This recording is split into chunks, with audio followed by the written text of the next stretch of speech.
حضرت عائشہ رضی اللہ تعالی عنہا نے بتلایا کہ میں نے نبی کریم صلی اللہ علیہ وسلم کے ساتھ حجۃ الوداع کیا۔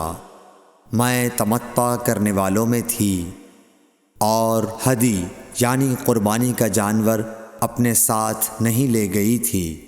حضرت عائشہ رضی اللہ تعالی عنہا نے اپنے متعلق بتایا کہ پھر وہ حائضہ ہو گئیں اور عرفہ کی رات آ گئی اور ابھی تک وہ پاک نہیں ہوئی تھیں، اس لیے انہوں نے رسول اللہ صلی اللہ علیہ وسلم سے کہا کہ حضور آج عرفہ کی رات ہے اور میں عمرے کی نیت کر چکی تھی۔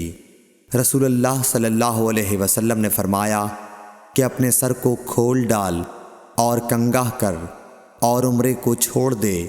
میں نے ایسا ہی کیا، پھر میں نے حج پورا کر لیا اور لیلۃ الحصبہ میں عبد الرحمن بن ابو بکر کو حضور صلی اللہ علیہ وسلم نے حکم دیا، وہ مجھے اس عمرے کے بدلے میں جس کی نیت میں نے کی تھی تنعیم سے دوسرا عمرہ کرا لائے۔